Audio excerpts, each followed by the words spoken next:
우리 주여 주의 이름이 온 땅에 어찌 그리 아름다운지요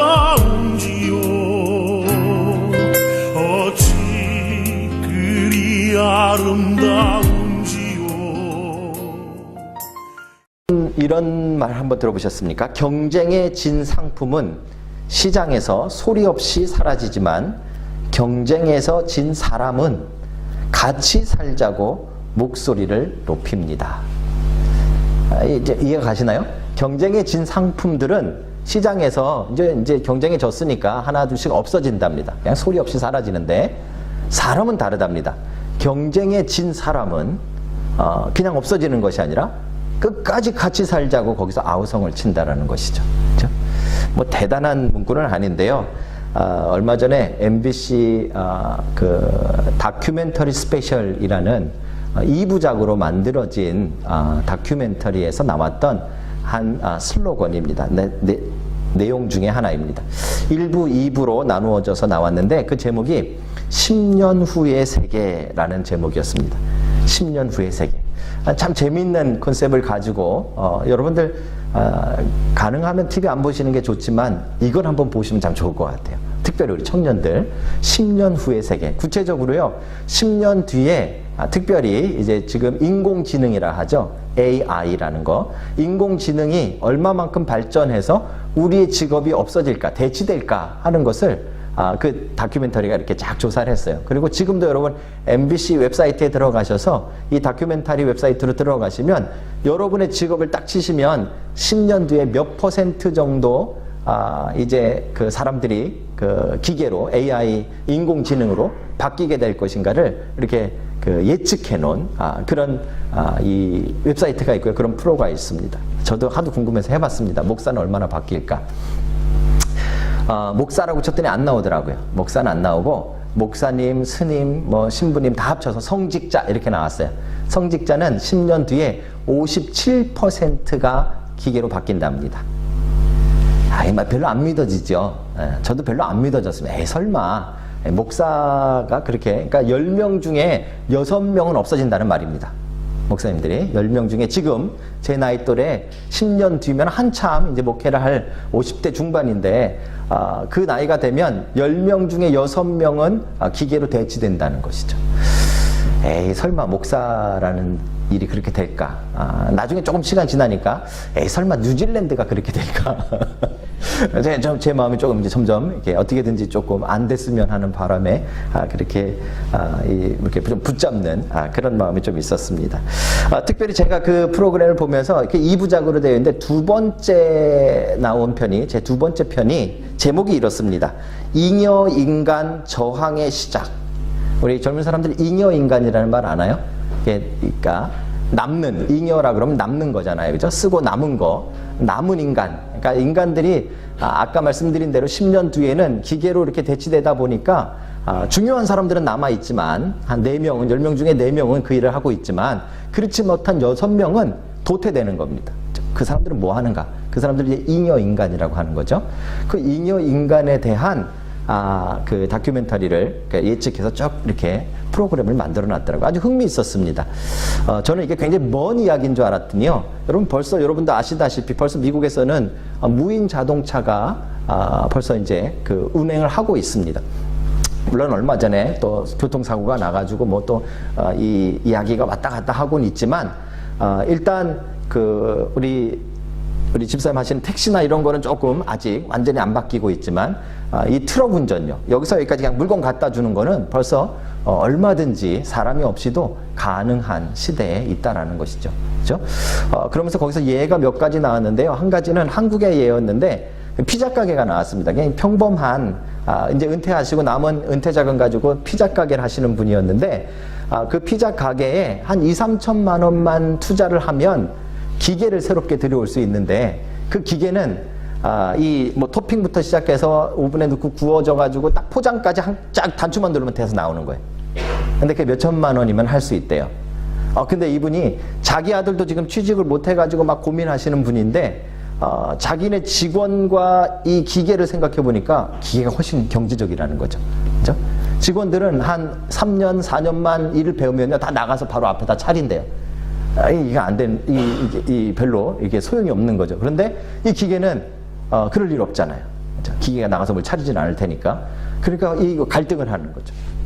저는, 이런 이제 간단한 이야기, 뭐 피자 만들기, 뭐 아니면 자동차 여기서부터 여기까지 운행하기, 이런 것만 AI가 되는 줄 알았어요. 근데 그 프로그램을 보니까 지금 벌써 영국의 런던에 법대를 졸업한, 이번에 졸업한 이 변호사죠. 변호사가 된 초년 변호사들이 취직을 못하고 있답니다. 그래서 그걸 취재한 거예요. 근데 왜 취직을 못하느냐 그랬더니 주로 변호사, 여기 우리 변호사님도 계시는데 법대 출신도 계시고, 그죠?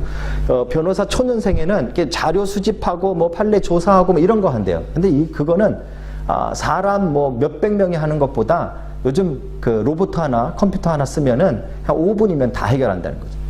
그러니까 더 이상 그 사람들을 뽑을 일이 없는 거예요. 실제로 고소장을 작성하는데 벌써 서양에서는 기계로 한답니다. 그러니까 내가 들어가가지고 내가 이러이러한 사건 딱딱딱 치면은 고소장이 만들어져서 나온답니다. 사람 하나도 만나지 않고 쓰지 않아도. 우리가 이제 그런 시대를 살고 있는 거죠. 그러니까 이제 제가 말씀드리는 이유는 여러분들에게 뭐 로봇가 얼마나 발전했는가 그런 이야기 하려고 그러는 게 아니라요.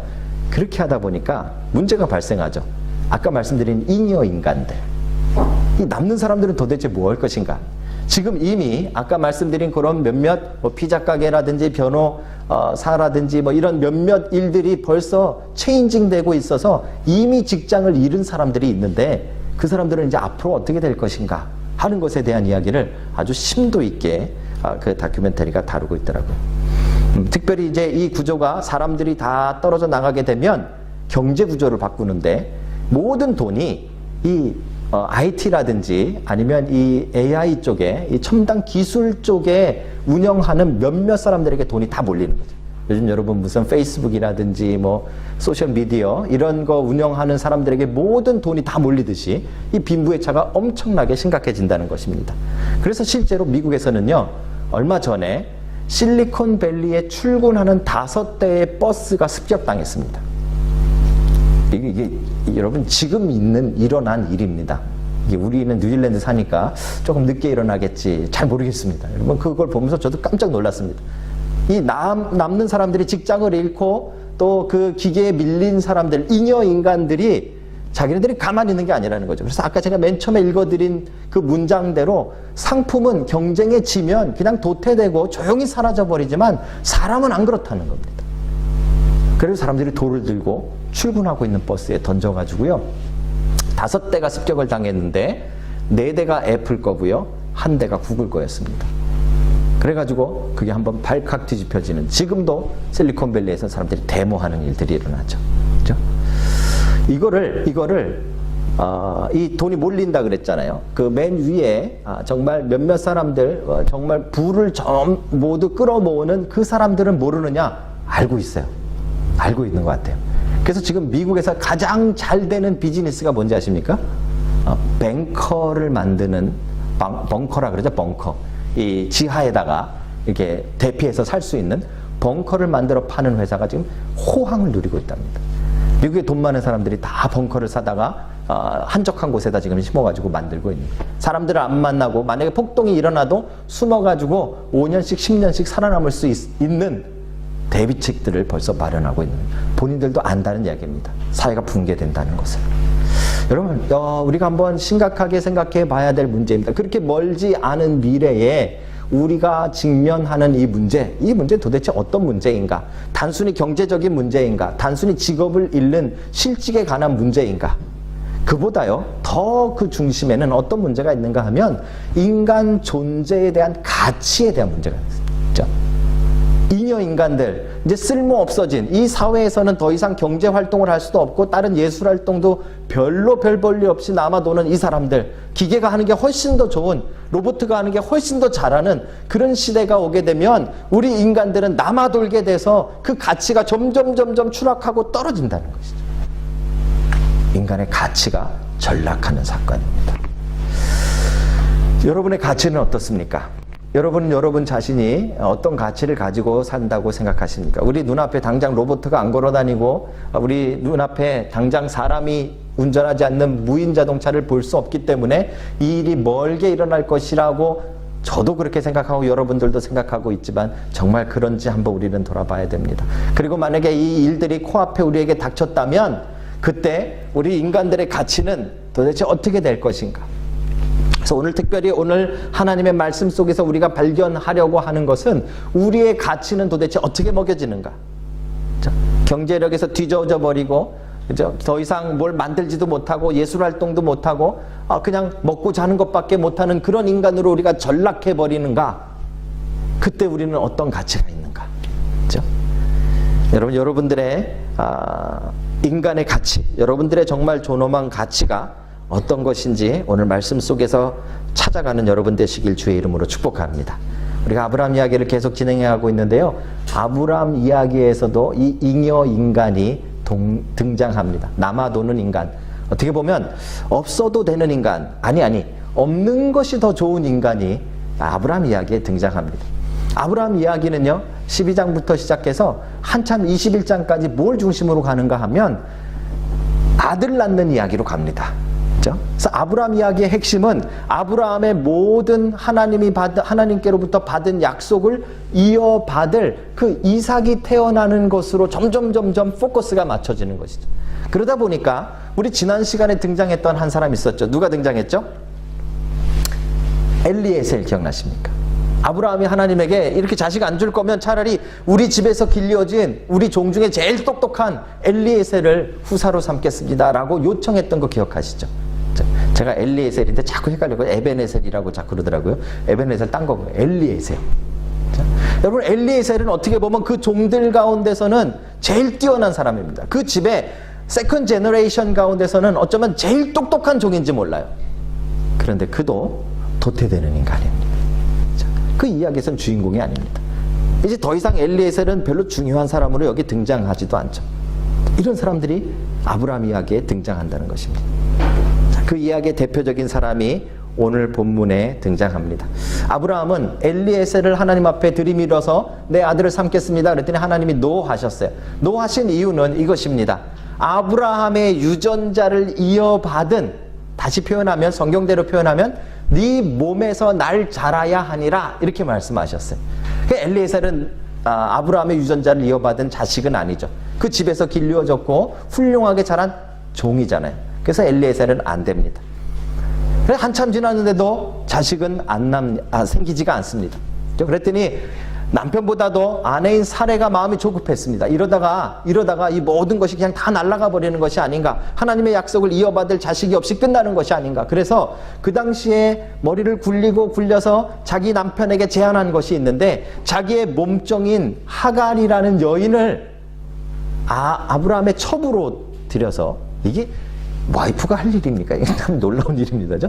와이프가 생각하게 된 겁니다. 아브라함 생각이 아닙니다.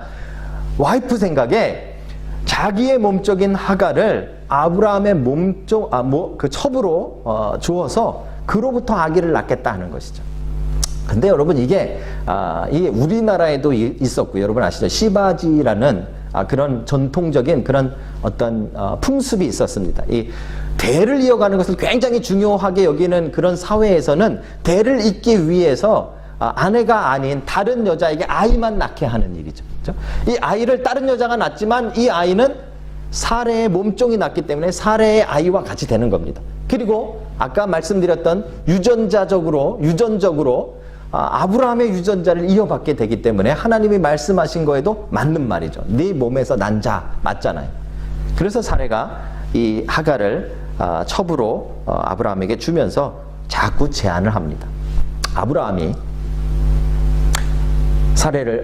하갈을 자기의 첩으로 받아들이고 조금 지나자 아기를 갖게 됐어요. 근데 우리가 상상하지 못했던 것이 있어요. 이게 인간의 방법입니다. 우리의 생각에는 분명히 네 몸에서 날 자라고 아브라함에게 말씀하셨으니까 지금 사례가 나는 지금 아기를 못 갖고 우리 남편의 유전자를 받은 아기 하니까 나름대로 그 당시에 최고의 방법을 동원한 것이 바로 하갈이라는 여인이었죠. 그리고 그는 또 애굽에서 왔습니다. 그랬는데 그 아기를 갖자 이 하갈이 180도 달라져 버렸어요. 그죠? 언제 그랬냐는 듯이 이제 사례를 무시하기 시작합니다. 왜요? 난 뱃속에 애가 있고 넌 없고. 이게 거기에는 최고의 문제입니다. 왜요? 지금까지 이 이야기의 모든 중심은 아브라함의 모든 것을 이어받을 그 후사라는 한 인물에게 집중되고 있잖아요. 그런데 지금 인간이 만든 방법으로서 누가 봐도 이제 하갈의 뱃속에 있는 아기가 그 후사가 될 것이 분명하기 때문에 하갈은 정말 기고만장해지는 것입니다. 자기의 주인인 사례를 이제 멸시하기 시작합니다. 사례가 참다 못 참고 자기 남편에게 가서 이제 투덜대기 시작합니다. 그 여자가 아기를 갖더니 일이 난리가 났다. 어떻게 할 거냐. 참 곤란한 일이죠. 우리 남편분들 뭐 이런 일은 우리 지금 사회에선 거의 없겠지만 얼마나 곤란한 일입니까? 여태까지 아브라함이 왕들의 전쟁에도 끼어들었던 사람인데 여자들의 전쟁에는 못 끼어듭니다. 더 무서운 거예요. 세상의 왕들의 전쟁보다 더 무서운 여자들의 전쟁. 결국 사례와 하갈 사이에서 아브라함은 네 종이니 네 뜻대로 해라 라고 발을 빼버리게 되죠. 사례는 이제 그 말에 전권을 받아서 다시 하갈을 핍박하기 시작합니다. 왔다 갔다 하는 두 사람의 갈등이죠. 그죠? 그래서 하갈이 할 수 없이 오늘 본문에 아이들과 나눈 것처럼 이제 아브라함의 집을 떠나서 먼 곳으로 주인을 피해 도망가고 있는 이야기가 오늘 본문의 이야기입니다. 그의 마음은 아마 다 망가졌을 것이고 특별히 그의 뱃속에 있는 아기가 정말 아브라함의 모든 것을 이어받지 않을까라고 기대했던 그런 아기였는데 주인공이 될 줄 알았는데 한순간에 잉여 인간이 돼버린 거예요. 아무 쓸모없는 인간, 아니 차라리 없으면 더 좋은 인간이 되어져 버린 것이죠. 그래서 그는 도망갑니다. 도망가다 수리라는 지역의 길가에 있는 이 한 우물을 발견하고 이 샘물을 발견하고 거기에 앉아서 자기의 신세를 이제 낙담하고 있는 상황입니다. 그게 오늘 본문의 배경입니다. 여러분 놀랍게도 지금 아브라함의 이야기에 하나님이 제일 신경 쓰고 있는 것은 이삭입니다.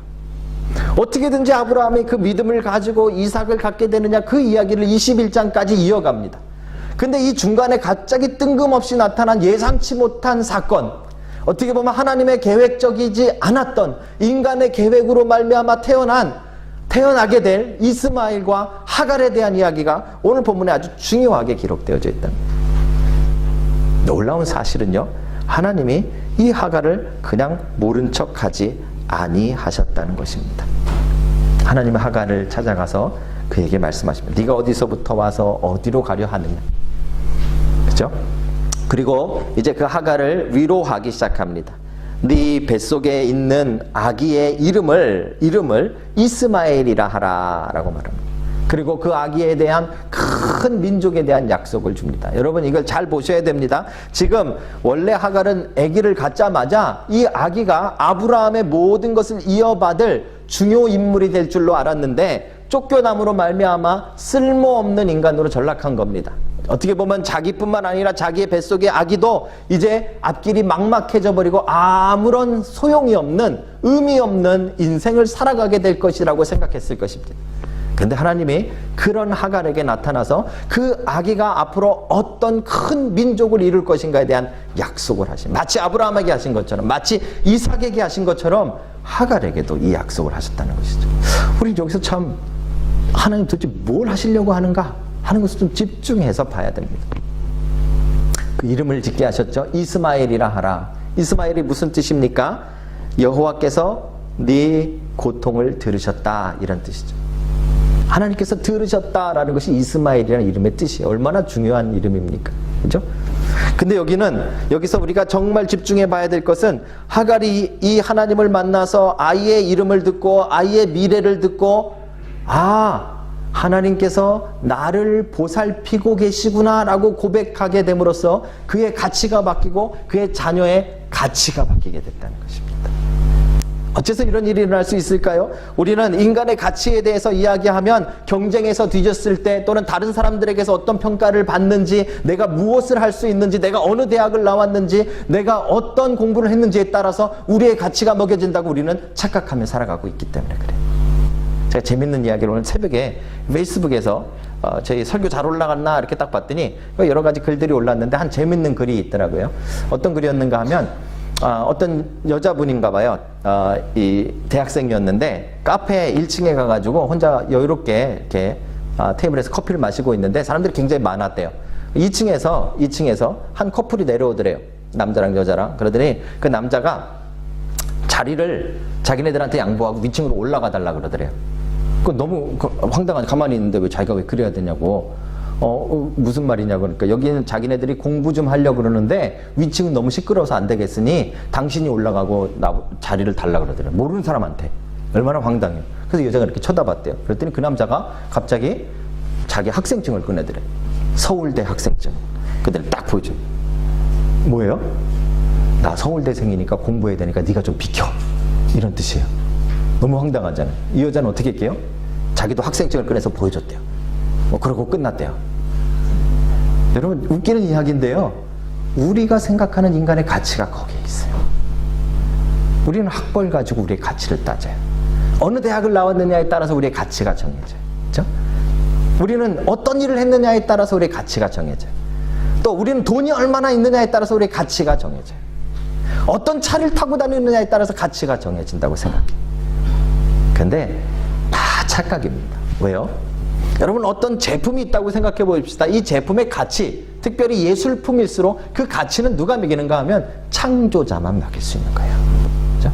오늘 지금 하갈이 자기의 가치가 아브라함과 그 또 사례로부터 멸시를 당하고 쫓겨나서 이제 아무 가치 없는 존재처럼 느껴지는 그 순간에 하나님께서 나타나셔서 이제 이스마엘의 가치를 다시 정해 주시는 거예요. 아니다. 그냥 끝나는 아무런 쓸모없는 인간이 아니라 이제 큰 민족이 될 것이고 그 이름을 이스마엘이라고 정해라라고 하나님께서 말씀해 주시는 것이죠. 하갈이 너무 놀란 겁니다. 하갈이 너무 충격을 받았어요. 감격스러웠던 것이죠. 그래서 우리 읽었던 본문에 보시면 그 샘물의 이름을 부엘레헤로이라고 짓습니다. 부엘라헤로이라는 뜻이죠. 이게 하나님께서 나를 살피셨다. 나를 살피시는 하나님이라고 우물 이름을 지어버리는 것입니다. 그렇죠? 하나님이 나를 살피실 때, 하나님이 나에게 관심을 가지실 때, 하나님이 나에 대한 가치를 먹이실 때 내 가치가 생기는 거예요. 여러분 학벌에 의해서가 아니라, 여러분 가진 돈에 의해서가 아니라, 여러분 하고 있는 일에 의해서가 아니라 하나님이 여러분들을 보시고 하나님이 여러분들을 살피시는 것에 따라서 우리의 가치가 달라진다는 것이죠. 여러분, 오늘 말씀은 정말 놀라운 말씀입니다. 하나님은 아브라함에게만 관심이 있고 이삭에게만 관심이 있는 것이 아니었다는 말이에요. 저는 이 말씀을 읽고 얼마나 감동스러웠는지 몰라요. 어떻게 보면 이 세상 가운데 실패하고 자꾸 넘어지고 잘 안 되고 실력 조금 딸리고 학벌 조금 딸리고 이런 사람들조차도 세상은 1등만 생각하지만 하나님은 아니라는 말이에요. 하나님은 질질 짜고 도망간 하갈을 쫓아가서 그에게 만나주시고 그 뱃속에 있는 아기의 미래, 현재, 과거에 대한 말씀을 하시는 거예요. 네가 임신하였구나. 아들을 낳을진데 큰 민족을 이루리라. 이스마엘의 가치는 하나님이 만드시는 겁니다. 제가 오래전에요, 제가 아주 잘 아는 분이 수련회 도중에 어떤 한 자매를 만났습니다. 요즘 한참 여러분 미투 운동 이게 막 이렇게 돌고 있죠. 그때는 그런 거 사실은 이렇게 부끄러워서 말하지 못할 그런 사회와 상황이었습니다. 근데 한 자매가 밤에 울면서 이분에게 자기의 이야기를 털어놨습니다. 오래전에 이 성폭행을 당해서 그 아기를 지우고 그 지금 이렇게 살고 있는데 그게 계속 떠올라서 너무 힘든 거예요. 다른 사람에 의해서 나의 가치가 짓밟힌 겁니다. 여러분, 성폭행은 그냥 간단한 그런 어떤 성적인 어떤 문제로 생각하시면 안 됩니다. 이거는 인간의 가치를 짓밟는 것입니다. 이 여인은 그때부터 자기는 계속해서 쓸모없는 인간처럼 느끼며 살아간 거예요. 결국은요, 자살까지도 생각했답니다. 그런데 이 여인이 그 수련회 도중에 회복이 되어졌어요. 이 여인을 회복시켰던 말씀은요, 에스겔서 16장 말씀인데요. 에스겔서 16장에 이런 말씀이 있습니다. 내게 이르기를 너는 피투성이라도 살라. 다시 이르기를 너는 피투성이라도 살라. 여러분, 구약시대에 아기를 낳으면 꼭 해줘야 되는 것이 몇 가지 있습니다. 하나는, 첫째로 아기를 낳으면 맨 처음 뭐 해줘야 됩니까? 탯줄을 잘라줘야죠. 그죠? 그 다음에 유대인들은 그 당시에요, 구약시대에 소금으로 아이를 소독시켰습니다. 씻겼습니다. 소금과 물로 씻겨야 됩니다. 그리고 강포로 싸줘야 됩니다. 우리로 말하면 이 보자기를 이렇게 싸놓는 거죠, 아이를. 그죠? 그런데 원치 않는 아이들이 태어났을 때, 잉여 인간이 태어났을 때 나무 밑에 탯줄이 달린 채로 그냥 버리는 거예요. 길을 가다가 피투성이가 돼가지고 태어난 지 얼마 안 된 아기가 나무 밑에서 울부짖는 것이 있는 거예요. 하나님은 지금 이스라엘의 상황을 지금 그 당시에 볼 수 있었던 그 완악한 인간의 가치가 바닥으로 떨어져 있는 그 상황을 가지고 지금 말씀하고 계시는 거예요. 탯줄도 잘라지지 않고 씻겨지지 않고 귀중하게 여겨지지 않아서 원치 않는 아이로 태어나서 버려져 있는 그 피투성이, 하지만 피투성이에도 너는 살라. 내가 다시 이르노니 피투성이라도 살라. 사랑하는 성도 여러분, 하나님께서 우리를 향해 가지고 있는 하나님의 마음이 이것입니다. 임신을 했지만 이제 쓸모없는 존재가 되어져서 쫓겨난 하갈, 누군지 모르지만 원치 않는 아이로 태어나서 버려진 그 아기, 하나님은 관심을 가지고 계시다는 것이죠. 그래서 하나님 말씀하시니 너는 피투성이하로도 살라. 다시 말하노니, 다시 내가 네게 이르노니 피투성이라도 살라. 하나님 우리에게 가치를 먹여주실 때, 하나님 우리에게 가치를 불러주실 때, 하나님 우리에게 가치를 정해주실 때, 여러분, 그게 진짜 인간의 가치가 되는 것입니다. 우리가 살다 보면 여러 가지로 실패한 일들이 여러분 많이 있을 줄로 생각합니다. 대학에 떨어진 친구도 있을 거고요. 그죠? 원하는 대로 성적이 안 나오는 친구도 있을 거고요. 직장을 구해보지만 직장 아무리 찾아도 나를 써주는 데가 없는 사람도 있습니다. 또 10년씩 20년씩 정말 뼈를 묻을 것처럼 살았지만 그 회사에서 쫓겨나는 사람도 있고요. 심지어는 우리 젊은 사람들 가운데 사랑하는 사람들에게 버림받는 시련을 당하는 친구들도 있을 것입니다.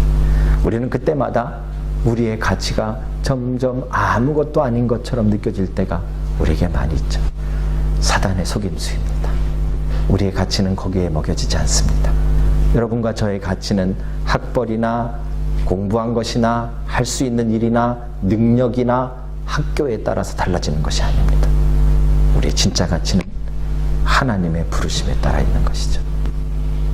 오늘 하갈을 부르신 하나님께서 여러분을 부르시는 줄로 믿습니다. 버려질 이스마엘을 생각하셔서 찾아가신 그 하나님이 여러분의 심령을 찾아가실 줄로 믿습니다. 피투성이가 돼서 나무 밑에서 어쩌면 끝나야 될지도 모르는 그 이름 모를 아기에게 찾아가신 그 하나님, 오늘 여러분들의 심령에 찾아가실 줄로 믿습니다. 여러분, 하나님 안에서 새로운 가치, 하나님 안에서 우리의 가치를 되찾는 은혜가 있으시길 주님의 이름으로 축복합니다. 기도하시겠습니다.